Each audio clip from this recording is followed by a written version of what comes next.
继承权有了变数。天真归来斗后妈的戏码。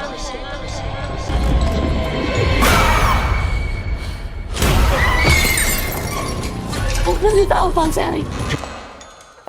四姨，这就是我要送给你的礼物。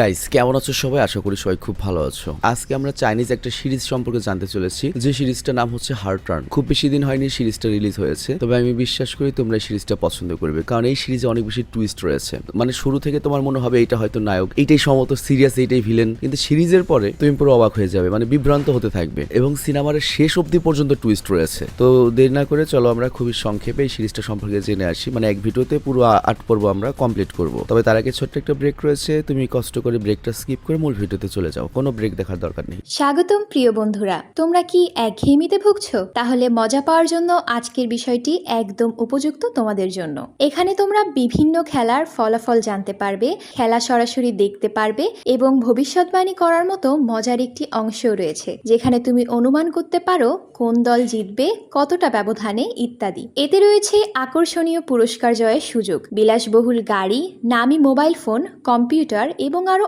অনেক কিছু। এটি এমন একটি বিশ্বস্ত জায়গা যেটি PSG এর মতো আন্তর্জাতিক খেলার দলের পৃষ্ঠপোষকতা পেয়েছে, তাই এতে কোনো সন্দেহের সুযোগ নেই। নতুন কিছু খেলার সংযোজন হয়েছে, যেমন দ্রুতগতির চ্যালেঞ্জ খেলা ও মুরগির পথ চলা খেলা, যেখানে সহজেই খেলে আনন্দ নেওয়া যায়। আর হ্যাঁ, যদি তুমি আমাদের প্রচারমূলক সংকেত ব্যবহার করে নিবন্ধন করো, তাহলে পেতে পারো 12,000 টাকা পর্যন্ত পুরস্কার একদম বিনামূল্যে। সঙ্গে থাকবে প্রথম জমাই অর্থের পর বিনামূল্যে ঘূর্ণনের সুযোগও। অর্থ গ্রহণ ও প্রেরণ করা যাবে খুব সহজভাবে, নগদ, বিকাশ, রকেট, ব্যাংক হিসাব সহ আরো অনেক মাধ্যমে। তাই আর দেরি না করে উপরে থাকা স্থায়ী মন্তব্যে ক্লিক করো, সেখানে নিবন্ধনের প্রক্রিয়া রয়েছে। শুধু আমাদের প্রচার সংকেতটি ব্যবহার করলেই তুমি বোনাস পেয়ে যেতে পারো। তো ব্রেক শেষে আমরা মূল ভিডিওতে আসলাম। তো সিনেমার শুরুতে আমরা অ্যাডাম নামের একজন ব্যক্তিকে দেখতে পাই, যে কিনা অনেক বড় ব্যবসায়ী, আর সে তার মেয়ের জন্য একটা চিঠি লিখেছে। তো সে চিঠিতে লিখেছে, আমার মেয়ে সিলভিয়া, আমি জানি আমি তোমার এবং তোমার মায়ের সাথে ভালো ব্যবহার করিনি, তোমাদের প্রাপ্য সম্মানটুকু আমি দেইনি যেটা দেওয়া উচিত ছিল। আমি মূলত ব্যবসায়ের কারণে তোমাদের দুজনকে অনেক অবহেলা করেছি, আমি তোমার জন্য কিছুই করতে পারিনি। আর এই কষ্টের সাথে লড়াই করে তোমার মা সুইসাইড করে পৃথিবী থেকে চলে গিয়েছিল, এবং ঘোড়ার উপর থেকে পড়ে গিয়ে তোমার কোমর ভেঙে গিয়ে তুমি এখন হুইল চেয়ার ছাড়া চলাফেরা করতে পারো না। আর আমি জানি তোমার জীবন অনেক কষ্টের মধ্যে কাটছে, আর তাই আমি সিদ্ধান্ত নিয়েছি আমার 100 কোটি টাকার পুরো সম্পত্তি আমি তোমার নামে করে দেব। আর এই সম্পত্তি বুঝে নিতে তোমাকে আমার কাছে আসতে হবে, আর এটাই আমার শেষ ইচ্ছা। তো আমি চাই যত দ্রুত সম্ভব তুমি চলে আসো। তোর বাবার পাঠানো এই চিঠি পড়ে সিলভিয়া তো যেতে চায় না, কারণ সে তার বাবাকে অনেক বেশি ঘৃণা করে। তবে তারপরেও কোনো উপায় নেই, কারণ তার বাবার শেষ ইচ্ছা। তো এই কারণে সিলভিয়া যেতে রাজি হয়। আর এরপর আমরা ব্যাকগ্রাউন্ডে একজনের কণ্ঠ শুনতে পাই, যে আমাদের সিলভিয়াকে শুধুমাত্র পাগল করতে হবে যাতে সে নিজে নিজে আত্মহত্যা করতে বাধ্য হয়, কারণ আমি যদি তাকে মারি তাহলে পুলিশ কেস হবে, কিন্তু সে যদি আত্মহত্যা করে তাহলে কোনো মামলা হবে না, আর তখন উত্তরাধিকার সূত্রে পাওয়া সকল সম্পত্তি আমাদের হয়ে যাবে। তবে এইসব কথা কে বলছে আমরা এখন এটা জানি না, একটু পরে বুঝতে পারবে। তো পরের দৃশ্যে আমরা সিলভিয়াকে দেখি, আর তার সাথে ম্যাক্স নামের একটা ছেলেকে আমরা দেখতে পাই, এবং ম্যাক্স হচ্ছে অ্যাডামের গাড়ির ড্রাইভার, মানে ওই সিলভিয়ার বাপের গাড়ির ড্রাইভার, আর সে সিলভিয়াকে নিতে এসেছে। তো এই জন্য সিলভিয়া ম্যাক্সের সাথে যায়, আর সিলভিয়া হুইল চেয়ারে থাকার কারণে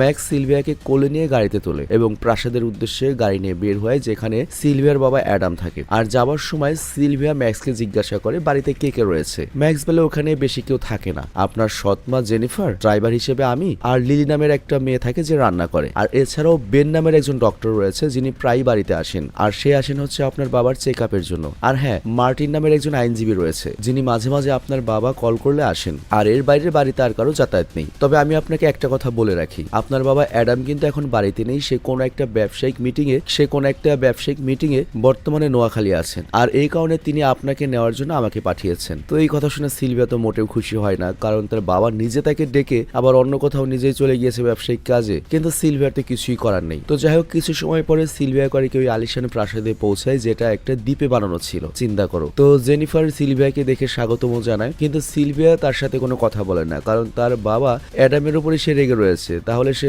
সৎমায়ের সাথে কি কথা বলবে। এবং সিলভিয়ার কাছে জেনিফার জাস্ট একটা অপরিচিত মহিলা। ইভেন এখানে মজার ব্যাপার হচ্ছে সিলভিয়াও কখনো জেনিফারকে দেখেনি, জেনিফারও কখনো সিলভিয়াকে দেখেনি। এমনকি জেনিফারের আচরণও সিলভিয়ার কাছে মোটেও সুবিধার মনে হচ্ছে না, কারণটা হচ্ছে বুঝতেই পারছো সৎমা। তবে তারপরেও সিলভিয়া জেনিফারকে কিছুই বলে না। আর সৎমা জেনিফার করে কি সিলভিয়াকে পুরো প্রাসাদটা ঘুরে দেখিয়ে তার রুমে নিয়ে যায়, যেটা নিচতলায় ছিল, কারণ সিলভিয়া তো ওপরে সিঁড়ি বেয়ে উঠতে পারবে না, তো এই জন্য ওকে নিচে রুম দেওয়া হয়েছে। আর এই রুমটা মূলত সিলভিয়ার বাবার স্টাডি রুম ছিল। আর তাছাড়া এই রুমে অ্যাডাম বিভিন্ন ব্যবসায়িক মিটিংও করতো, স্টাডিও করতো। তো যাই হোক, সিলভিয়া তখন জেনিফারের কাছ থেকে জানতে চায় যে তার বাবা কখন আসবে। আর তখন জেনিফার বলে সে তো আমাকে 1 সপ্তাহের কথা বলে গিয়েছে, কিন্তু আজকে তো 8 দিন হতে চললো, এখনো আসেনি। আর তাছাড়া সে কখনোই আমাকে ডিটেলস কোনো কিছু বলে যায় না, যেমন কোথায় যাচ্ছে, কখন আসবে। এমনকি সে কোথাও গেলে সর্বোচ্চ 2-1 বার কল করে। এমনও হয় যে সপ্তাহে হয়তো একটা কল আসে। আর এটা এখন আমার অভ্যাস হয়ে গিয়েছে, কিছুই করার নেই। আমার কাছে এখন আর এটা অদ্ভুত লাগে না। তবে তোমার কাছে অদ্ভুত লাগতে পারে, ভয় পেতে পারো, কারণ তুমি প্রথমবার এখানে এসেছো। আর তাছাড়া এই বাড়ির ইতিহাসও খুব ঠিক নেই, কারণ অনেক বছর আগে যুদ্ধের সময় এই বাড়িটিকে ইমার্জেন্সি হসপিটাল বানানো হয়েছিল। অনেক সৈন্যদের চিকিৎসা এই বাড়িতে হয়েছে এবং বাড়িতে চিকিৎসাধীন অবস্থায় অনেক সৈন্য, বৃদ্ধ, বাচ্চা মারা গিয়েছে। তো এখানে একটু ভূতের প্রকোপ রয়েছে, তো এই কারণে ভয় লাগাটাও একটু স্বাভাবিক। তবে তোমার কোনো ভয়ের কারণ নেই, কারণ তুমি তো আমাদের সাথেই থাকবে, তাহলে আর ভয় কিসের, তাই না? তবে হ্যাঁ, ওই বাড়ির বাইরে একটা ছোট ঝুপড়ি ঘর রয়েছে, সেই ঘরটা সবসময় তালা দেওয়া থাকে এবং ওই ঘরে অ্যাডাম সবাইকেই যেতে বারণ করেছে, এমনকি আমারও ভেতরে যাওয়ার পারমিশন নেই। তো তোমারও ওইখানে না যাওয়াটাই ভালো। তো এই সব কথা শুনে প্রথমে তো সিলভি চমকে যায় এবং ভাবে শালার কি বাড়িতে আসলাম, তাছাড়া ওই ঝুপড়ি ঘরে কি এমন রয়েছে আর কেন সেখানে কেউ যায় না। তবে অদ্ভুত লাগলেও সিলভিয়া তখন জেনিফারকে তেমন কোনো প্রশ্ন করে না। তবে সিলভিয়া এইটুকু বুঝতে পারে যে জেনিফার ওকে ভয় দেখাতে চাচ্ছে। তবে কথায় কথা সিলভিয়া জেনিফারকে এইটা বলে যে আমার বোনের মতো একটা বান্ধবী ছিল, যে কিনা আমার আপন চাচাতো বোন। তবে কিছুদিন আগে সমুদ্রে তার মৃত লাশ পাওয়া গিয়েছে এবং মানুষ বলেছে ডুবে যাওয়ার কারণে সে মারা গিয়েছে, কিন্তু ও তো খুব ভালো সাঁতার জানতো, তাহলে ও ডুবে মারা গেল কিভাবে? কিন্তু দুর্ভাগ্যের বিষয়ে পুলিশ তদন্ত করে কোনো ক্লুই পায়নি এবং মানুষ ওকে পাগল বলেছে। আর তাছাড়া আমার মাকেও সবাই পাগল বলে এবং সবাই বলে যে আমাদের যে বংশ রয়েছে, আমাদের বংশে সবাই নাকি বয়স বাড়ার সাথে সাথেই পাগল হয়ে যায়। ঠিক যেমনটা আমার মা পাগল হয়ে আত্মহত্যা করেছিল, সেরকম আবার চাচাতো বোন, সরি এটা চাচাতো বোন হবে না, এটা হবে খালাতো বোন আর কি, আমার খালাতো বোনের মৃত্যু ঠিক তেমনটাই সবাই ধরে নিয়েছে। কিন্তু আমার মা তো পাগল ছিল না, বরং মানুষ তাকে পাগল বানিয়েছিল। বিশেষ করে আমার বাবা যখন আমার মাকে ছেড়ে দেয় তখন আমার মা কষ্ট পেয়ে আত্মহত্যা করেছিল। তো এইসব ঘটনা শুনে জেনিফার একটু নকল খারাপ দেখায় যে আমার খুব কষ্ট লাগছে, কত কষ্টের একটা ব্যাপার। বাট তখন সিলভিয়া একটা অদ্ভুত শব্দ শুনতে পায় এবং জেনিফারকে জিজ্ঞাসা করে তুমি কি কোনো শব্দ শুনেছো? জেনিফার বলে কই না তো, আমি তো কোনো শব্দ শুনিনি। কিন্তু সিলভিয়া তখন জোর দিয়ে বলতে থাকে হ্যাঁ আমি শব্দ পাচ্ছি, আমি তো কানে কম শুনি না, হয়তো আমি হাঁটতে পারি না কিন্তু কানে তো কম শুনি না। তো এই কথা শুনে জেনিফার তখন লিলিকে ডাকে, মানে রান্না করে যে, এবং জিজ্ঞাসা করে তুমি কি কোনো শব্দ শুনতে পেয়েছো? লিলি বলে না আমি তো কোনো শব্দ শুনতে পাইনি, শুনতে পাচ্ছিও না। আর তখন সৎমা জেনিফারের মনে হয় সিলভিয়ার উপরেও হয়তো তার মায়ের মতো রোগের প্রভাব পড়েছে এবং ধীরে ধীরে হয়তো সিলভিয়াও পাগল হয়ে যাচ্ছে। কিন্তু জেনিফার এইসব কথা সিলভিয়াকে বলে না, কারণ সিলভিয়া কষ্ট পেতে পারে। আর এরপর রাতে আমরা দেখি জেনিফার পানিতে একরকম ঔষধ মিশিয়ে সিলভিয়ার টেবিলে রাখে যাতে সিলভিয়া ওটা খায়, কিন্তু কি ধরনের ওষুধ এটা তো আমরা জানি না। আর এরপর দেখা যায় সিলভিয়া ঘুমের মধ্যে অনেক ভয়ঙ্কর স্বপ্ন দেখে এবং সিলভিয়া এখানে সেই সময় স্বপ্ন দেখে যখন সে তার ঘোড়া থেকে পড়ে গিয়ে তার কোমর ভেঙে নিয়েছিল। আর শুধু তাই নয়, সে আরো একটা ভয়ঙ্কর স্বপ্ন দেখে যেটা সিলভিয়াকে ভয় দেখানোর চেষ্টা করে। আর এই সব স্বপ্নে সিলভিয়ার ঘুম ভেঙে যায় আর তখন সে অনুভব করে তার রুমের বাইরে কেউ দাঁড়িয়ে রয়েছে। তো এই জন্য সিলভিয়া করে কি চেক করার জন্য রুম থেকে বের হয়, কিন্তু সে যখন বাইরে কিছুই দেখে না তখন সিলভিয়া করে কি সেই ঝুপড়ি ঘরের দিকে এগিয়ে যায়। তবে অদ্ভুত ব্যাপার এই যে এই ঝুপড়ি ঘরের দরজা আগে থেকেই খোলা ছিল, যেটা সবসময় তালাদা থাকে, এটার চাবিও কার কাছে নেই। তবে তারপরও সিলভিয়া করে ওই ঘরের ভেতর যখন যায় সে দেখে মোমবাতি জ্বালিয়ে রাখা হয়েছে আর ঠিক সামনেই অ্যাডাম অর্থাৎ সিলভিয়ার বাবার লাশ পড়ে রয়েছে এবং লাশ দেখে মনে হচ্ছে সে একটু আগে মারা গিয়েছে এবং তাকে পানিতে ডুবিয়ে মারা হয়েছে। তো এটা দেখে সিলভিয়া ভয় পেয়ে যায় এবং দ্রুত ঝুপড়ি ঘর থেকে বের হওয়ার চেষ্টা করে, বাট ঠিক তখনই ব্যালেন্স হারিয়ে সিলভিয়া চেয়ার থেকে পুলের পানিতে পড়ে যায়। তবে ভাগ্যক্রমে যে ডক্টর ছিল, ডক্টর বেন, সে সিলভিয়াকে পুল থেকে তুলে বাঁচায়। আর জ্ঞান ফেরার পরে সিলভিয়া ডক্টর বেনকে বলে আমার বাবার লাশ ওই ঝুপড়ি ঘরে রয়েছে এবং কেউ তাকে মেরে ফেলেছে আর আমাকে মিথ্যা কথা বলা হচ্ছে যে ঝুপড়ি ঘরে যেতে বারণ করেছে আমার বাবা, কিন্তু আমি ওখানে গিয়ে সত্যটা জানতে পারি আর এজন্য হয়তো ওই ঘরে যেতে আমাকে বারণ করা হয়েছিল। তো এই কথা শুনে বাকি সবাই চমকে যায় এবং বলে তুমি এটা কি বলছো? আর ডক্টর বেন তখন সিলভিয়াকে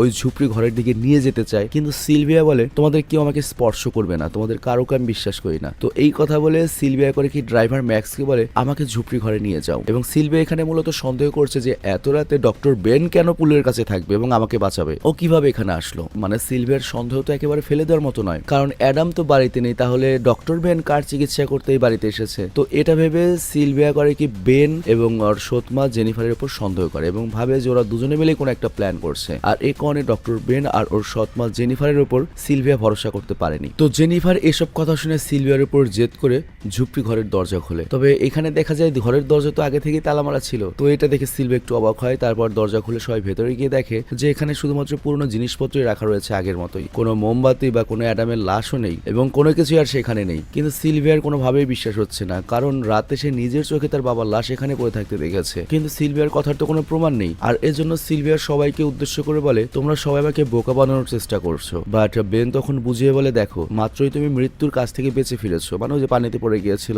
এবং মায়ের মৃত্যুর কারণে তুমি এখনো ডিপ্রেশনে রয়েছো। তো এই অবস্থায় নিজের ব্রেনকে কন্ট্রোল করা খুবই কঠিন। তবে তুমি চিন্তা করো না, আমি তোমাকে ওষুধ দেখিয়ে দিচ্ছি, যেগুলো খেলেই তুমি ঠিক হয়ে যাবে। তো সিলভিয়া এইসব কথা শুনে ডক্টর বেনকে জিজ্ঞাসা করে, তোমার এইসব কথার মানে হচ্ছে আমিও আমার মায়ের মতো পাগল হচ্ছে, আবল তাবল দেখছি, আমার ব্রেনও ঠিক মতো কাজ করছে না, এটাই বলতে যাচ্ছ তুমি? বাট ডক্টর বেন সিলভিয়ার এসব কথার উত্তর না দিয়ে সেখান থেকে চলে যায়। আর তারপর ডক্টর বেন আর জেনিফার একটা রুমে আসে এবং সিলভিয়া যেমনটা ভেবেছিল ঠিক তেমনটাই হয়েছে। অ্যাকচুয়ালি বেন সিলভিয়া পুলে পড়ার সময় নয়, বরং বেশ কিছুদিন ধরে এই বাড়িতে রয়েছে গোপন ভাবে। মানে যখন থেকে অ্যাডাম এই বাড়িতে নেই তখন থেকেই ডক্টর বেন এই বাড়িতে, এবং প্রতিদিন ডক্টর বেন এবং জেনিফার গোপন কিছু কথা বলে, মানে প্ল্যানিং করে। তো যাই হোক, জেনিফার তখন বেনকে বলে সিলভিয়া খুব তাড়াতাড়ি পাগল হবে, আর ডক্টর বেন বলে কোনো সন্দেহ নেই, তাতে কিছুদিনের মধ্যেই হয়তো পুরোপুরি পাগল হয়ে যাবে। আর পরের দিন সকালে ডক্টর বেন সিলভিয়াকে দেখতে যায়। তখন সিলভিয়া জিজ্ঞাসা করে, তুমি কাল রাত থেকে তো এখানে রয়েছো না, আর তোমার তো বাড়ি চলে যাওয়ার কথা তাই না, তাহলে এই বাড়িতে কি করছো? তো সিলভিয়ার এই কথা শুনে তখন জেনিফার করেকে ডিফেন্ড করে এবং বলে, আরে আমি তো ভেবেছিলাম রাতে তোমার শরীর যদি আবার খারাপ হয়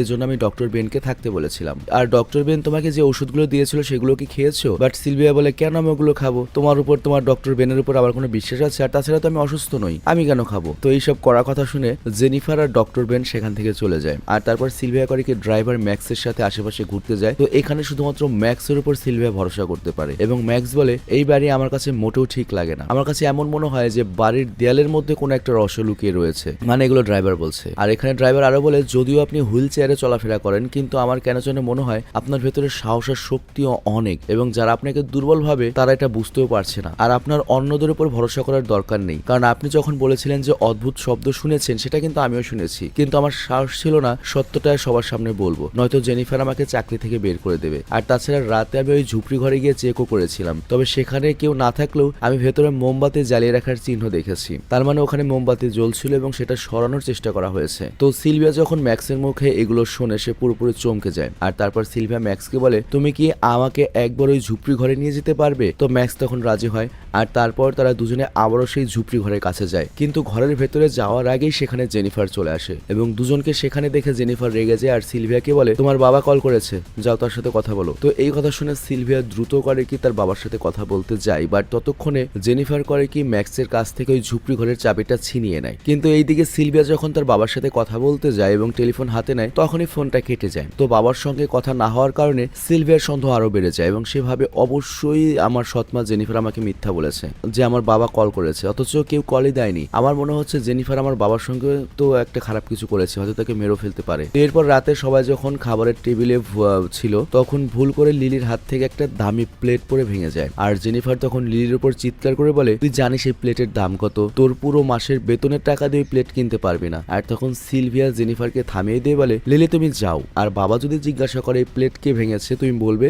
যেটা আমার হাত থেকে পড়ে গিয়ে ভেঙেছে, তুমি গিয়ে তোমার কাজ করো। তো এই কথা শুনে লিলি অনেক খুশি হয় এবং লিলির ভালো লাগে এবং সে ভাবে, ইস মালকিনের মেয়ে সিলভিয়া কত ভালো একটা মানুষ। এই কারণে এরপরে লিলি করে কি একলা সিলভিয়ার কাছে আসে এবং বলে, আপনি যখন বলেছিলেন না সেই দিন রাতে যে অদ্ভুত শব্দ শুনেছেন, আমিও সত্যি অদ্ভুত শব্দ শুনেছিলাম, কিন্তু জেনিফার ম্যাডাম ইশারা করে আমাকে বলতে বারণ করেছিল, আর এই কারণে আমি মিথ্যা বলেছিলাম, আর আপনি অনেক ভালো, তো এর জন্য এরপর থেকে আমি আপনাকে আর মিথ্যা বলবো না। তো এই সব কথা শুনে সিলভিয়ার সন্দেহ সত্য প্রমাণিত হয় এবং এটাও বুঝতে পারে যে ওর সৎমা জেনিফার ওকে পাগল বানানোর চেষ্টা করছে, যাতে সিলভিয়াও তার মায়ের মতো পাগল হয়ে যায় এবং আত্মহত্যা করে। এবং সিলভিয়ার তখন মনে হয় যে জেনিফার হয়তো ওই ডক্টর বেনের সঙ্গে মিলেই তার বাবাকে মেরেছে এবং এখন সিলভিয়াকে পাগল বানিয়ে সম্পত্তি ভোগ করার চেষ্টা করছে, কিন্তু সিলভিয়া তো এমনটা হতে দেবে না। আর পরের দৃশ্যে আমরা দেখি লিলি সিলভিয়াকে যা বলেছে তা জেনিফারের কথা মতো বলেছে, মানে জেনিফারে শিখিয়ে দিয়েছিল এমনটা বলো, কিন্তু জেনিফার এমনটা কেন করছে, জেনিফার আসলে কি চায়, ওর প্ল্যান কি? তবে এই রহস্যের জট খুব তাড়াতাড়ি খুলতে চলেছে। তো যাই কিছু সময়ের পরে সিলভিয়া যখন তার রুমে ছিল তখন সে পিয়ানো বাজানোর শব্দ শুনতে পায়, আর এই পিয়ানো প্রায়শই তার বাবা অ্যাডাম বাজাতো। আর তাই সিলভিয়া ভাবে তার বাবা ফেরত এসেছে, কিন্তু যখন সিলভিয়া দেখতে যায় তখন সে ওইখানে কাউকেই দেখতে পায় না। কিন্তু সিলভিয়া সিলভিয়া বুঝতে পারে যে কেউ তো এখানে অবশ্যই ছিল,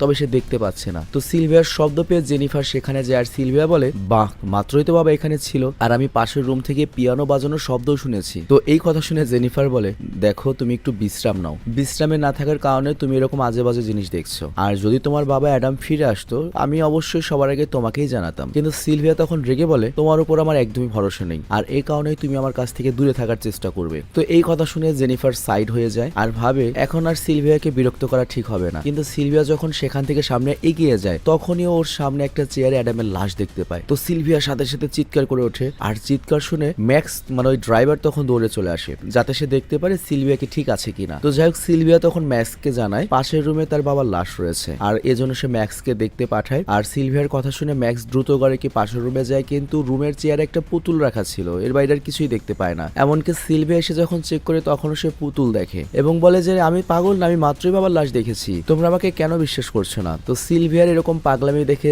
এবার সৎমা জেনিফার তো রেগে যায় এবং ড্রাইভার ম্যাক্সকে সেখান থেকে চলে যেতে বলে নিজেও তার রুমে চলে যায়। আর এরপরে আমরা একটা মারাত্মক টুইস্ট দেখতে পাই। আমরা দেখতে পাই সিলভিয়া যে সন্দেহটা করেছে আসলে এটা সত্য। জেনিফারের রুমের আলমারিতে সিলভিয়ার বাবা অ্যাডামকে রাখা হয়েছে, তবে অ্যাডাম এখনো মারা যায়নি, সে জীবিত রয়েছে। কিন্তু জেনিফার অ্যাডামকে অদ্ভুত একটা ইনজেকশন দিয়ে ওকে জীবিত লাশ বানিয়ে রেখেছে। এমনকি অ্যাডাম নিজেও বুঝতে পারছে না তার সাথে কি হচ্ছে, মানে সম্পত্তি কাল হয়ে দাঁড়িয়েছে, যে সম্পত্তি সারা জীবনও কামাই করেছে সে সম্পত্তি সাফ হয়ে গিয়েছে, তার জন্য ওর কোনো দাম নাই। তো এভাবে জেনিফার কি করছে, সিলভিয়ার বাবাকে মনে করে ইনজেকশন দিয়ে ওর বাবাকে দেখায়, আর এভাবেই জেনিফার করে কি সিলভিয়াকে তার বাবাকে দেখায়, আবার সুযোগ বুঝে দ্রুত সেই স্থান থেকে অ্যাডামকে সরিয়ে ফেলে যাতে সিলভিয়া নিজে থেকে ভাবতে বাধ্য হয় যে সে পাগল হয়ে যাচ্ছে। আর এই কাজে জেনিফার কিন্তু অনেকটা সফল ছিল। তো এরপর আমরা দেখতে পাই ড্রাইভার ম্যাক্স করে কি সিলভিয়ার কাছে আসে এবং বলে, আমি জেনিফারকে প্রাসাদের সিক্রেট চেম্বারে যেতে দেখেছি এবং সেখানে জেনিফার নতুন একটা ডিপ ফ্রিজ রেখেছে, আর ওই রুমটা সবসময় তালা মেরে রাখে। তো আমার মনে হয় ফ্রিজে কিছু একটা তো আছে যেটা জেনিফার সবার কাছ থেকে আড়াল করতে চাইছে। তো এই কথা শুনে সিলভিয়া বলে, তুমি আমাকে নিয়ে সেখানে যাও। তো ম্যাক্স তখন সিলভিয়াকে ওই সিক্রেট চেম্বারে নিয়ে যায়, তবে আন্ডারগ্রাউন্ড হবার কারণে পুরো চেম্বারটা ছিল অনেক ভয়ঙ্কর, মানে সেখানে যদি কাউকে মেরেও রাখা হয়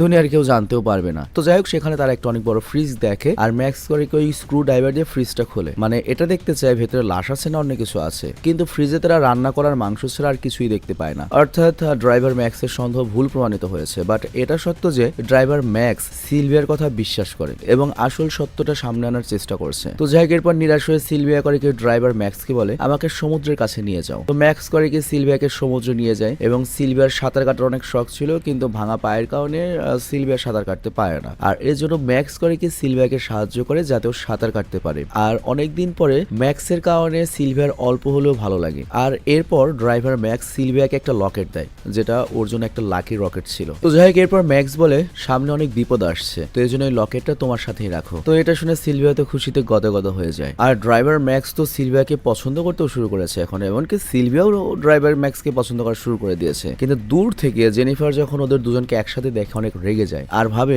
এটা তো আবার নতুন আরেকটা ঝামেলা সামনে চলে এলো। তো এই কারণে জেনিফার করে কি খাবারের সাথে ঔষধ মিশিয়ে লিলিকে বলে যে এই খাবার ড্রাইভার ম্যাক্সকে দিয়ে আসো, কারণ ও সারাক্ষণ সিলভিয়ার খেয়াল রাখে, ছেলেটা ক্লান্ত হয়ে গিয়েছে। তো লিলি জিজ্ঞাসা করে এটা কি, তো এখানে জেনিফার বলে এটা হচ্ছে জিনসিং, যাও ড্রাইভারকে খাইয়ে আসো। তো যাই হোক এরপর লিলি করে কি খাবার নিয়ে ম্যাক্সকে দেয় যে জেনিফার আপনার জন্য পাঠিয়েছে। তবে ম্যাক্স তো এতটাও বোকা না, জিনসিং কে এখন একা একা মরবে নাকি, হ্যাঁ তো এই জন্য আর ওটা খায় না। আর এরপর রাতে যখন সিলভিয়া ঘুমাচ্ছিল তখন মনে হয় যে বাড়ির বাইরে কেউ রয়েছে, আর এরপর সিলভিয়া যখন বাইরে যায় তখন গ্যারেজ থেকে অদ্ভুত একটা শব্দ ভেসে আসে। তো চেক করার জন্য সিলভিয়া গ্যারেজে যায়, কিন্তু ভিতরে ঢুকতে গ্যারেজের দরজা বন্ধ হয়েছে এবং চারিদিকে ধোঁয়ায় অন্ধকার হয়ে আসে। তো সিলভিয়া তখন গ্যারেজ থেকে বের হওয়ার অনেক চেষ্টা করে এবং ব্যর্থ হয়ে ছটফট করতে থাকে। আর বাড়ির ওপর থেকে জানালা দিয়ে জেনিফার কিন্তু এই সবকিছু দেখছিল, তবে তবুও সে সিলভিয়াকে বাঁচাতে যায় না। আর এরপর আমরা পরের দিনের সকালের দৃশ্য দেখতে পাই। সিলভিয়ার জ্ঞান ফিরে আসে এবং সিলভিয়ার রুমে সৎমা জেনিফার, ড্রাইভার ম্যাক্স এবং ডক্টর বেন এবং কামের বিটি লিলি সবাই রয়েছে। তো সিলভিয়ার সবাইকে দেখে জিজ্ঞাসা করে আমাকে কে বাঁচিয়েছে। ড্রাইভার ম্যাক্স বলে আমাকে ক্ষমা করবেন, আমি আপনাকে বাঁচাইনি, এমনকি আমার ঘুমও ভাঙিনি, আপনাকে ডক্টর বেন বাঁচিয়েছে। আর তখন ডক্টর বলে, দেখো আমি আসলে তোমার বাবার অনেক ভালো বন্ধু, অনেক বছর ধরে তোমার মাকে চিনতাম, আমি তোমার মায়ের চিকিৎসা করেছি, যে কারণে আমি জানি যে এই মুহূর্তে আমার সঙ্গের অনেক প্রয়োজন তোমার, আর এই কারণে তুমি না চাইলেও তোমার আশেপাশে আমি থাকবো যাতে তুমি কোনো ভুল পদক্ষেপ না নিতে পারো। তো সিলভিয়া তখন চমকে যায় এবং বলে, বেন আমার সাথে এভাবে কথা বলছে কেন, ওরা কি নতুন করে আবার কোনো প্ল্যান করেছে? তো সিলভিয়া খুবই কনফিউজড হয়ে যায়। আর সবাই চলে যাওয়ার পরে লিলি সিলভিয়াকে বলে, আমি প্রায় সময়ই জেনিফার আর ব্যানকে একসাথে দেখেছি এবং ওরা দুজন সারা রাত একসাথে থাকে, তবে আমি কোনো খেলাধুলা করতে দেখিনি। তবে তারপর আমার কাছে মনে হয় এটা ঠিক হচ্ছে না। আর তাছাড়া আমি জেনিফারকে ওই উকিল মার্টিনের সঙ্গে ঝগড়া করতেও দেখেছি। কোন একটা এগ্রিমেন্ট নিয়ে মার্টিনের সাথে সে ঝগড়া করেছে। তো এই কথা শুনে সিলভিয়াকে বলে, তুমি আমাকে যা যা বলছো এগুলো অনেক রিস্কি, হ্যাঁ তুমি আমাকে কোনো তথ্য দিও না, সবচেয়ে ভালো হবে তুমি নিজের খেয়াল রাখো এবং দ্রুত এখান থেকে চলে যাও, তা নাহলে সবাই সন্দেহ করবে তুমি আমার সাথে রয়েছো। তো এরপর লিলি যখন রুম থেকে বের হয়ে আসে আমরা দেখি যে দরজার আড়ালে থেকে ডক্টর বেন ওদের সকল কথা শুনে ফেলেছে। তো এই জন্য ডক্টর বেন লিলিকে ফলো করতে করতে তার ঘর অবধি পৌঁছে যায়, কিন্তু ডক্টর বেন লিলির সঙ্গে ঠিক কি করেছে এটা আমাদের দেখানো হয় না। আর পরের দিন সকালে ড্রাইভার ম্যাক্স সিলভিয়ার কাছে আসে এবং বলে, আপনি বলেছেন আপনি যখন আপনার বাবাকে এখানে এসে দেখেছেন আপনার কাছে মনে হয়েছে সে পানিতে ডুবে মারা গিয়েছে। এমনটা তো নয় যে আপনার বাবার আত্মা আপনাকে সত্যটা বলার চেষ্টা করছে যে তাকে পানিয়ে ডুবিতে মারা হয়েছে, কিন্তু এটা গোপন রাখা হচ্ছে। তো এটা যদি সত্য হয় তাহলে এই পুলের ভেতরে আমরা এটা জানতে পারবো। আমি নেমে দেখি যে আপনার বাবার লাশ এখানে লুকিয়ে রাখা হয়েছে কিনা। তো সিলভিয়া তখন ম্যাক্সের কথায় রাজি হয় এবং ম্যাক্স করে কি তখন পুলে নামে এবং ভালোভাবে খোঁজার পরে ড্রাইভার ম্যাক্স সত্যি পুলের নিচে অ্যাডামের লাশ পায়। তো এটা দেখে তো ম্যাক্সের অবস্থা খুবই খারাপ হয়ে যায়। আর তারপর ম্যাক্স সিলভিয়াকে বলে আমাদের দ্রুত পুলিশকে জানানো উচিত। তো এই জন্য তারা দ্রুত গাড়ি নিয়ে বের হয় পুলিশ স্টেশনে যাওয়ার জন্য। কিন্তু হঠাৎ জেনিফার করে কি রাস্তায় গাড়ির সামনে এসে দাঁড়ায় এবং তখন যেটা হয় ম্যাক্স করে কি সিলভিয়াকে গাড়ির মধ্যে আটকে রেখে বাইরে বেরিয়ে আসে। আর এইখানে আরেকটা বড় রহস্য উন্মোচন হয়। অ্যাকচুয়ালি জেনিফার আর ম্যাক্স মানে ড্রাইভার ম্যাক্স হচ্ছে তারা গার্লফ্রেন্ড বয়ফ্রেন্ড এবং তারাই মূলত প্ল্যান করে এগুলো করেছে। আর ম্যাক্স ইচ্ছে করে সিলভিয়ার কাছে গিয়েছে যাতে সিলভিয়ার ভরসা জিততে পারে এবং ম্যাক্স পুরো সফল। এবং তারা আগে থেকেই চেষ্টা করছিল সিলভিয়াকে পাগল বানিয়ে আত্মহত্যা করার জন্য বাধ্য করতে। মানে এখানে ম্যাক্স আর ওই জেনিফার তারা দুজন তো মনে করো গার্লফ্রেন্ড বয়ফ্রেন্ড। তো জেনিফার কি করেছে, জেনিফার আগে এসেছে এই বাড়িতে অ্যাডামকে মানে সিলভিয়ার বাবাকে হাত করেছে আর ওই হারামজাদা ম্যাক্স ড্রাইভারের চাকরি নিয়েছে। তো দুজনই সফল। তো যাই হোক ওরা অনেক চেষ্টা করেছিল যে সিলভিয়াকে আত্মহত্যা করাবে, বাট সিলভিয়া এই ফাঁদে পা দেয়নি। আর এই কারণে ম্যাক্স করে কি সিলভিয়ার ভরসা জিতে নেয় যাতে সিলভিয়াকে নীরবে পাহাড়ি রাস্তায় এনে মেরে ফেলা যায়। আর সিলভিয়া তখন গাড়ির ভেতর থেকে চিৎকার করে আর বলে ম্যাক্স আমাকে বাঁচাও, কিন্তু ম্যাক্স কোনো কথাই শোনে না। তো যাই হোক সিলভিয়া যেই গাড়িতে ছিল ওই গাড়িতে কিন্তু ওর বাবা অ্যাডামও ছিল। তো সিলভিয়ার বাবা অ্যাডাম তখন সিলভিয়ার কাছে সাহায্য চায় এবং বলে মা আমাকে বাঁচাও। তো ওই দিকে আমরা দেখতে পাই জেনিফার আর হচ্ছে ওই ম্যাক্স ওরা মূলত একটা প্ল্যান বানিয়েছে। ওরা পুলিশের কাছে বলবে যে বাবা অ্যাডাম তার মেয়ে সিলভিয়াকে ঘুরতে নিয়ে গিয়েছিল বৃষ্টির রাতে, কিন্তু গাড়ি ব্যালেন্স হারিয়ে খাদে পড়ে গিয়ে ওরা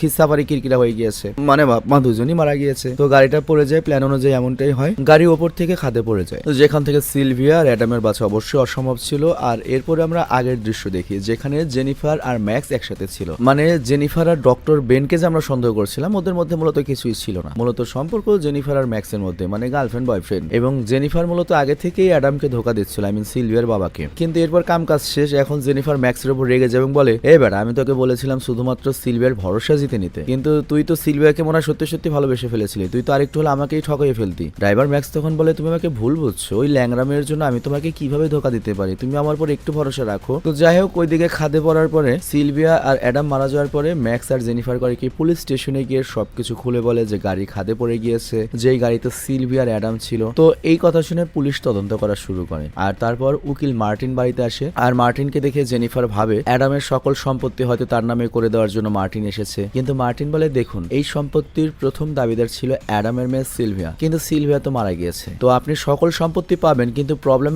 একটাই সিলভিয়ার মৃত্যুর পোস্টমর্টেম রিপোর্ট লাগবে আর তারপর এই সম্পত্তি ট্রান্সফার করা যাবে। তো এই কথা শুনে জেনিফার বলে এইটা তো বিরাট বড় একটা জামাল হইয়া গেল, কারণ পুলিশ তো সিলভিয়ার লাশ খুঁজে পায়নি, ওর লাশ তো সমুদ্রে পড়ে গিয়েছে, তাহলে এখন কি হবে। এইটা শুনে মার্টিন বলে আরে আপনি কি বলছেন, সিলভিয়ার লাশ তো পুলিশের কাছে, ওর পোস্টমর্টেম তো আরো 2 সপ্তাহ আগে হয়ে গিয়েছে, রিপোর্টটা খালি বেরোয়নি। তো এই কথা শুনে জেনিফারের পায়ের নিচ থেকে মাটি সরে যায় এবং হতভম্ব হয়ে মার্টিনকে বলে তুমি এটা কি বলছো, সিলভিয়া তো গতকাল মারা গেল, তাহলে 2 সপ্তাহ আগে মানে 14 দিন আগে পোস্টমর্টেম কিভাবে হতে পারে। আর তখন উকিল মার্টিন জানায় দেখুন পুলিশ সেই গাড়িটা পেয়েছে যে গাড়িটা গতকাল খাদে পড়েছে, কিন্তু ওই গাড়িতে শুধুমাত্র আপনার স্বামী অ্যাডামের লাশ পাওয়া গিয়েছে, দ্বিতীয় কোনো লাশ পাওয়া যায়নি। তো জেনিফার মার্টিনের কথা বুঝতেই পারে না, মানে আমরাও একটু কনফিউশনে পড়ে গিয়েছি। আর পরের দৃশ্যে দেখা যায় সিলভিয়া হুইল চেয়ারে বসে রয়েছে আর জেনিফার সেখানে যায়। তো অবাক করার ব্যাপার হচ্ছে সিলভিয়া হুইল চেয়ার থেকে উঠে দাঁড়ায়। আর শুধু তাই নয়, এত উপর থেকে খাদে সমুদ্রেতে পানিতে তলিয়ে যাওয়ার পরও সিলভিয়া বেঁচে আছে কিভাবে। তো এইবার সিলভিয়া বলে আমি অনেক ভালো সাঁতার কাটতে জানি, এবং সিলভিয়া জেনিফারকে বলে আমি তোমাকে তো বলেছিলাম যে আমার একটা কাজিন আছে আত্মহত্যা করেছে, অনেক ভালো সাঁতার কাটতে জানে, তো এখন আমি তোমাকে পুরো ঘটনা বলছি। আর আমি তোমাকে যেই কাজিনের কথা বলেছিলাম, যে খালাতো বোনের কথা বলেছিলাম, ওইটা আসলে সিলভিয়া ছিল যে 2 সপ্তাহ আগে আত্মহত্যা করে মারা গিয়েছে। আর আমি হচ্ছি সেই খালাতো বোন সিলভিয়ার যে ভালো সাঁতার কাটতে জানে, আমি সিলভিয়ার কাজিন, এবং আমি ওর বাবার চিঠি পেয়েছিলাম। আর আমি জানতাম সম্পত্তির কথা যখন এসেছে তখন নিশ্চয়ই সিলভিয়াকে মারার চেষ্টা করা হবে, কিন্তু বেচারা তো 14 দিন আগে আত্মহত্যা করেছে। আর এই জন্য আমি সত্যটা সামনে আনতে চেয়েছি। আমি চাইনি সিলভিয়ার সম্পত্তি এমন কারো হোক যে তাকে মারতে চায়, যে তার শত্রু। আর আর তুমি সিলভিয়ার অনেক পুরনো ছবি দেখেছো। আর মজা ব্যাপার হচ্ছে সিলভিয়ার আর আমার চেহারা একই রকম, কারণ আমরা খালাতো বোন। তো এই জন্য আর তুমি এটা জানতে যে ও পা ভাঙার কারণে সিলভিয়া হুইল চেয়ারে চলাফেরা করে, এবং আমি নিশ্চিত ছিলাম তুমি দুর্বল ভেবে ওকে মেরে ফেলার প্ল্যান করবে। তো এই স্থানে যদি সত্যি সিলভিয়া আসতো, হারে সে আগেই মারা পড়তো। তো এই সবকিছু আমি যখন ভাবলাম তখন আমি বুঝতে পারলাম যে আমাকে কিছু করতে হবে। তো এরপর আমি এখানে আসি আমার বোন সেজে, এবং আমি দেখতে পাই তুমি এখানে একা নও, এবং তুমি ডক্টর বেনের উপরও ভরসা করে সব খুলে বলেছো। কিন্তু মজা ব্যাপার কি জানো, ডক্টর বেনকে তো আমি পাঠিয়েছিলাম, সে আমার লোক। আর তুমি কি ভেবেছিলে আমি তোমার ফাঁদে পা দিয়েছি? অথচ সবকিছু তো আমার প্ল্যান অনুযায়ী হয়েছে। ড্রাইভার ম্যাক্সকে তুমি আমার কাছে পাঠিয়েছিলে আমার ভরসা জেতার জন্য, কিন্তু ড্রাইভার ম্যাক্সকে আমার তখনই সন্দেহ হয়েছে যখন আমি ওর কাছ থেকে তোমার সবচেয়ে স্পেশাল পারফিউমের গ্রানটা পেয়েছি, যেটা তুমি কাউকে ইউজও করতে দাও না। আর ম্যাক্স কিন্তু আমার ভরসা জিততে পারেনি। তো আমি মূলত ম্যাক্সের ভরসা জিতেছিলাম, আর আমি নিজে থেকে ম্যাক্সের সত্যটা জানার জন্য ম্যাক্সের কাছাকাছি গিয়েছিলাম। তো এইসব কথা শুনে জেনিফার তো একদম পাগল হয়ে যায়, কিন্তু জেনিফার এটা মানতেও চাচ্ছিল না। আর এজন্য জেনিফার করে কি সিলভিয়ার কাজিনকে টাকার অফার করে, এবং বলে সম্পত্তি পাওয়ার পরে আমি তোমাকে অর্ধেক সম্পত্তি দিয়ে দেবো। কিন্তু সিলভিয়ার কাজিন তখন বলে কোন সম্পত্তি? একজন অপরাধী আইন অনুযায়ী তো সম্পত্তি পাবে না, তুমি এই সম্পত্তির কথা ভুলে যাও, কারণ এই পুরো সম্পত্তি চ্যারিটিতে চলে যাবে, এতিমখানায় চলে যাবে। আর এই দিকে আমরা দেখতে পাই পুলিশ অফিসার ড্রাইভার ম্যাক্সকে বলে তুমি তো বলেছিলে যে গাড়িতে সিলভিয়া এবং অ্যাডাম দুজনেই ছিল, কিন্তু গাড়ির ভেতরে তো শুধুমাত্র অ্যাডামের লাশ পাওয়া গিয়েছে, কারণ সিলভিয়া আসবে কই থেকে? সিলভিয়া তো আগেই মারা গিয়েছে। আর তোমরা হুইল চেয়ারে যে মেয়েটাকে দেখেছো ওটা তো সিলভিয়ার কাজিন, এবং পুলিশও কিন্তু সিলভিয়ার কাজিনের কেনা। তো ম্যাক্স তখন পড়ে যায় বিপদে এবং বুঝতে পারো তো ফেসে গিয়েছে। তো এই জন্য দেরি না করে পালিয়ে প্রাসাদে আসে। বাট তখনই প্রাসাদে এসে পাহাড়ের কিনারায় ম্যাক্স দেখতে পায় যে সিলভিয়ার কাজিন খাদের কিনারায় হুইল চেয়ারে বসে রয়েছে। তো রেগে তখন ম্যাক্স দৌড়ে পেছন থেকে গিয়ে হুইল চেয়ারে লাথি মেরে নিচে ফেলে দেয়। আর তখন ম্যাক্স দেখে হুইল চেয়ারে তো জেনিফার ছিল, ওর গার্লফ্রেন্ড, মানে ও নিজে জেনিফারকে খাদে ফেলে দিয়েছে। তো এভাবে জেনিফার খাদে পড়ে মারা যায় এবং ওকে হত্যার অপরাধে ম্যাক্সকে আজীবন কারাবন্দী করা হয়। তো তোমরা ভাবছো যে সিনেমা এখানে শেষ, সকল টুইস্ট শেষ হয়ে গিয়েছে, কিন্তু না, আরো একটু টুইস্ট বাকি রয়েছে। তো শেষ দৃশ্যে দেখা যায় সিলভিয়ার কাজিনকে ডক্টর বেন বলছে বেচারা অ্যাডাম এত কষ্ট করেছে, কত কষ্ট করে টাকা কামাই করেছে, কিন্তু শেষ পর্যন্ত দুনিয়াতে কোনো কিছুই হাসিল করতে পারেনি, কারো একটু অরিজিনাল ভালোবাসাও পায়নি, হুদাই দুনিয়া থেকে বিদায় নিয়েছে। অ্যাডামের জন্য আমার খুব আফসোস হচ্ছে। তো এই কথা শুনে সিলভিয়ার কাজিন বলে অ্যাডাম তো এমনি এমনি মরেনি, আমি নিজ হাতে অ্যাডামকে পানির নিচে মেরেছি। তো এখানে সিলভিয়ার কাজিন বলে অ্যাডাম যেই চিঠি আমার বোন সিলভিয়াকে পাঠিয়েছিল, সিলভিয়া আত্মহত্যা করার পর আমি সেই চিঠি পড়েছি। ওই চিঠিতে লিখা ছিল তোমার মায়ের মৃত্যুর পরে তুমি আমার বোঝা হতে প্লিজ এখানে চলে আসবে না, কারণ তোমার মতো পঙ্গুমি আমার দরকার নেই, আর আমি আমার সম্পত্তির কানা করিও তোমাকে দেবো না, ভালো হবে তুমি তোমার মায়ের মতো অন্য কোথাও গিয়ে মরে যাও। তো বাবার এই চিঠি পড়ে মূলত সিলভিয়া আত্মহত্যা করেছিল। আর ওই চিঠিটা আমি যখন পড়েছি আমি এটা মেনে নিতে পারিনি। আমি ভাবছিলাম একজন বাবা কিভাবে এত নির্দয় হতে পারে। আর সিলভিয়া আমার কাছে নিজের বোনের থেকেও বেশি ছিল, এবং সিলভিয়ার পঙ্গু হওয়ার ঘটনাটিও হয়েছিল আমাকে বাঁচাতে গিয়ে, কারণ সিলভিয়া অনেক ভালো হর্স রাইডিং করতে পারতো এবং সে আমাকে রাইডিং শেখাতো। কিন্তু একদিন আমি ঘোড়ার কন্ট্রোল হারিয়ে ফেলি এবং ঘোড়াটি অনেক ছোটাছুটি করে এবং এক পর্যায়ে প্রায় আমার উপরে এসেই পড়ছিল, কিন্তু সিলভিয়া তখন আমাকে বাঁচায়, কিন্তু ঘোড়ার নিচে ওপরেও পঙ্গু হয়ে যায় এবং আমাকে বিপদের হাত থেকে বাঁচাতে গিয়ে সিলভিয়ার এই অবস্থা হয়েছিল। কিন্তু সেই পঙ্গুত্বের কারণে ওর বাবার অ্যাডামের কাছ থেকেও সবসময় ঘৃণা এবং অপমান সহ্য করেছে। আর অ্যাডামের চিঠি পাওয়ার পরে সিলভিয়া তো নিজেকে আর কন্ট্রোল করতে পারেনি, আর এই কারণে সমুদ্রে ঝাঁপ দিয়ে সিলভিয়া আত্মহত্যা করেছিল। আর তখন থেকে আমি সিদ্ধান্ত নিয়েছিলাম ওর বাবার সাথে সাথে আমি সিলভিয়ার সকল শত্রুদের শিক্ষা দেবো, আর আমি সেই কাজে আজকে সফল হয়েছি। তো অ্যাকচুয়ালি গাড়িটা যখন খাদ থেকে পড়েছে, মানে সমুদ্রে যখন পড়েছিল, তখন সিলভিয়ার কাজিন গাড়ি থেকে তো বের হয়ে আসে। আর তখন সে চাইলেই তার খালুকে মানে অ্যাডামকে বাঁচাতে পারতো, কিন্তু ইচ্ছে করে বাঁচায়নি, উল্টো গাড়ির দরজা লক করে দিয়েছে যাতে অ্যাডাম গাড়ি থেকে বের হতে না পারে এবং পানিতে ডুবে মারা যায়। আর অ্যাডামের মৃত্যুর পরেও সিলভিয়ার কাজিনের উপর কিন্তু কোনো অভিযোগ আসেনি, কারণ গাড়ি তো ম্যাক্স আর জেনিফার ফেলে দিয়েছে, সেটা এটাই জানে। তো এই কারণে আইনের চোখে কিন্তু সিলভিয়ার কাজিন কোনো অপরাধী নয়। তবে এইখানে একটা জিনিস যে কারণে সিলভিয়ার কাজিন খুব খুশি, কারণ সে সিলভিয়াকে ন্যায় পাইয়ে দিয়েছে, এর সাথে সকল শত্রুদের উপর প্রতিশোধ নিয়েছে এবং ওই খারাপ মানুষদের হাত থেকে সম্পত্তি বাঁচিয়ে সে উকিল মার্টিনের মাধ্যমে চ্যারিটিতে দান করে দিয়েছে। তবে এখন আমাদের মনে প্রশ্ন আসে ওই কাজের মেয়ে লিলির কি হলো? অ্যাকচুয়ালি কাজের মেয়ে লিলি ওদের লোক ছিল, এটা ওই সিলভিয়ার কাজিনেরই লোক ছিল আর কি। এবং লাস্টে তাকে আমাদের দেখানো হয় যে ওরা তিনজনে মিলে কিভাবে সিলভিয়ার মৃত্যুর প্রতিশোধ নিয়েছে। আর এখানে এই সিনেমাটি শেষ হয়ে যায়। আমি জানি না তোমাদের কাছে কেমন লেগেছে সিনেমাটি, কিন্তু এটার আইএমডিবি রেটিং শুনলে তুমি আকাশ থেকে পড়ে যাবে। এটার আইএমডিবি রেটিং হচ্ছে 10-এ 3.5, মানে 3.5 সিরিয়াসলি। তাই বলে এত খারাপ সিনেমা এটা? তোমাদের কাছে এত খারাপ লাগছে এটা? আমার কাছে এত খারাপ লাগে না, মোটামুটি ভালোই লাগছে, ইউনিক কাহিনী ছিল। তো যাই হোক আমি বিদায় নিচ্ছি, ভালো থেকো, সুস্থ থেকো, টেক কেয়ার, আল্লাহ হাফেজ। আর আজকের ভিডিওটা হয়তো তোমাদের ভালো লাগবে না, এর কারণ হচ্ছে কয়েকটা। প্রথমত আমি আমার রুম চেঞ্জ করেছি, আমার ছোট ভাইয়ের বিয়ে কয়েকদিন পরে, তো এই জন্য আমি আমার ঘরটা চেঞ্জ করেছি। আমি এসেছি ছাদে, খোলা জায়গায় এখন ভয়েস দিই, পাখির শব্দ, অমুক শব্দ, তমুক শব্দ আসে, প্লাস এই ভয়েসটা দিতে আমার মিনিমাম 10 বার উঠতে হয়েছে। এক একবার এক এক ফোন আসে, এক একবার এক এক কাজ করতে হয়, কিন্তু তারপরে আমি চেষ্টা করেছি যত ব্যস্ত হয়ে থাক অন্তত একটা ভিডিও দেওয়ার জন্য, ভয়েস দেওয়ার জন্য। তবে তারপরে যত ব্যস্ত হয়ে থাক আমি চেষ্টা করেছি তোমাদের সাথে কানেকশন রাখার জন্য। তো কয়েকদিন কোয়ালিটি একটু খারাপ হবে, 2-1 দিন একটু বন্ধও থাকতে পারে, তবে এরপর আবার আবার ইনশাল্লাহ আমি খুব দ্রুত রেগুলার হব। আল্লাহ হাফেজ।